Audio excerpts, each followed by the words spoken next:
Sir विधानसभेचे जे अध्यक्ष आहेत राहुल नार्वेकर यांनी काही दिवसांपूर्वी ज्यावेळी उमेदवारी अर्ज दाखल करायचा होता त्यावेळेस हरिभाऊ राठोड यांना धमकावल्याचा आरोप त्यांच्यावरती करण्यात आलेला होता.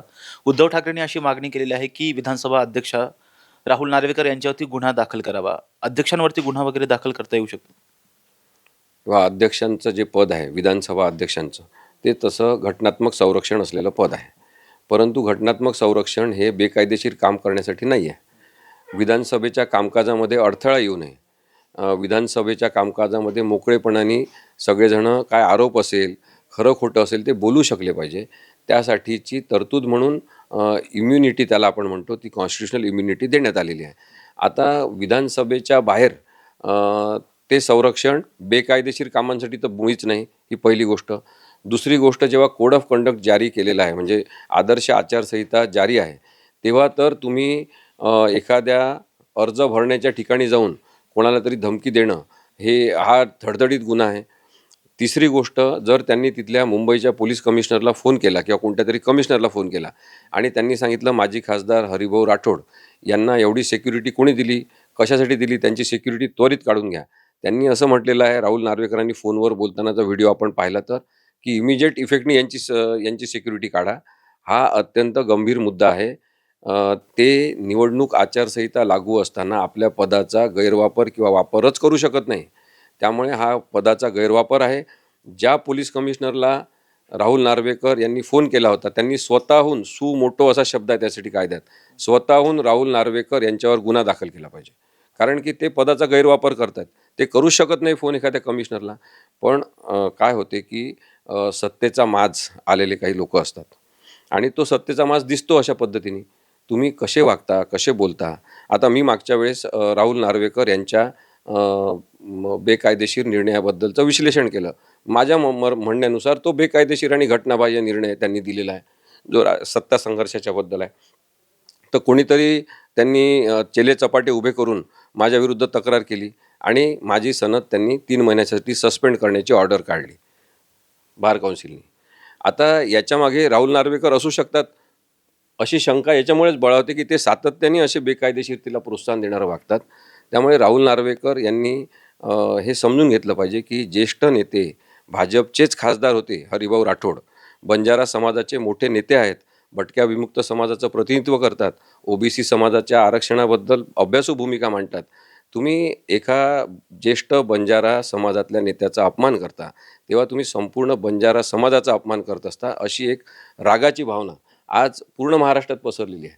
आणि त्यामुळे बंजारा समाजाने सुद्धा अनेक ठिकाणी ठराव केलेले आहेत की राहुल नार्वेकर यांचा त्यांनी निषेध केलेला आहे.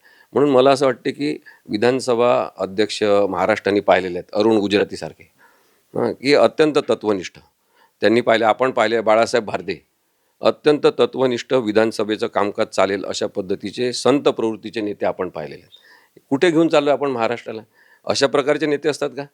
राहुल नार्वेकर यांनी काय दर्जाहीनता दाखवलेली आहे तो फोन करून. आणि तुम्ही तुमच्या घरातले 3-3 उमेदवार नगरसेवक पदासाठी उभे करता, तिथे जाऊन त्या केंद्रावर थांबता आणि बिनविरोध निवडणूक झाली पाहिजे अशा पद्धतीने कामकाज झालं पाहिजे अशी देखरेख तिथे बसून करता, असा आरोप जर हरिभाऊ राठोड यांनी केलेला आहे तर मग त्याचं उत्तर तुम्ही योग्य पद्धतीने द्या ना. तुम्ही राग का व्यक्त करता? तुम्हाला राग आला याचा अर्थच त्यांचा आरोप तथ्य असलेला आहे. आणि त्यामुळे राहुल नार्वेकर यांच्यावर कारवाई झाली पाहिजे. माझं तर म्हणणं आहे की विधानसभेमध्ये सुद्धा कोणीतरी अविश्वास ठराव त्यांच्यावर आणला पाहिजे. तर दुसरी एक महत्त्वाची गोष्ट म्हणजे विधानसभा अध्यक्षांना राजकीय विधाने ही करता येतात का? कारण उद्धव ठाकरे यांनी गुन्हा दाखल करावा अशी मागणी केल्याच्या नंतर राहुल नार्वेकर यांनी एक विधान केलेलं आहे की हिवाळ्यामध्ये उद्धव ठाकरेंच्या जुन्या जखमा ह्या ओल्या होत आहेत. तेव्हा ते व्यक्तिगत आरोप काही पण करू द्या.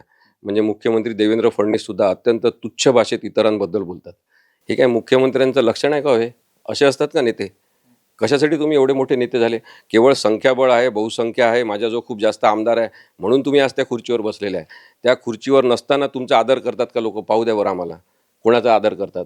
असं नसते. ते कोणत्याही राजकीय पक्षाचे लोक असो, ते काँग्रेसचे असो, ते उद्धव ठाकरेंच्या शिवसेनेचे असो, ते मनसेचे असो, ते शरद पवार यांच्या राष्ट्रवादीचे असो, ते RPIचे असो किंवा ते अजितदादांच्या पक्षाचे असो किंवा मी विसरलो असेल अशा अजून कोणत्या पक्षांचे, मुस्लिम संघटनांच्या पक्षांचे नावं घ्या तुम्ही, ते सगळे पक्ष, हे सगळे पक्ष खड्ड्यात गेले तरी चालतील. सगळे राजकीय पक्ष खड्ड्यात गेले चालतील. लोकशाही वाचली पाहिजे. जे लोकशाहीच्या विरुद्ध आहेत ते आपल्या विरुद्ध आहेत. हे तत्त्व लोकांनी स्वीकारलं पाहिजे. त्यामुळे मला असं वाटतं की निवडणुकांच्या काळात तुम्ही जे तत्त्वहीन आणि दिशाहीन मूर्खपणाचे विधानं करता, लोकांचा अपमान करता, त्यातून तुमचा दर्जा दिसतो. आणि मला असं वाटते की देवेंद्र फडणवीस यांनी राजकारणाचा दर्जा अत्यंत रसातळाला नेलेला आहे. खालच्या पातळीवरचं राजकारण त्यांनी जे सुरू केलेलं आहे ना, ते अत्यंत व्यथित करणार आहे माझ्यासारख्या व्यक्तीला. हे होते ॲडव्होकेट असीम सरोदे. जर पाहिलं तर राज्यामध्ये ज्या 29 महापालिका आहेत, त्या महापालिकेमध्ये जवळपास 68 ते 70 ठिकाणी सत्ताधारी पक्षांचे उमेदवार हे बिनविरोध विजयी झाल्याचं पाहायला मिळते. परंतु याच विरोधात मनसेचे नेते अविनाश जाधव यांच्यामार्फत असीम सरोदे यांनी न्यायालयामध्ये रीट पिटिशन जी आहे ती दाखल केलेली आहे. व्हिडिओ जर्नलिस्ट निलेश लोहारसह राजरत्न जोंधे, टॉप न्यूज मराठी, पुणे. तुमची car, electric panel, data server आगीपासून सुरक्षित आहे का? नाही? मग आजच बसवा F protect temperature activated fire suppression device. यामध्ये आहे eco friendly non toxic pressurised liquid, जे आग लागल्यास क्षणार्धात ॲक्टिवेट होऊन आगीवरती मिळवते नियंत्रण. बसवण्यास अतिशय सोपे आणि सुटसुटीत. टेकालिपचे एक दर्जेदार उत्पादन एफ प्रोटेक्ट.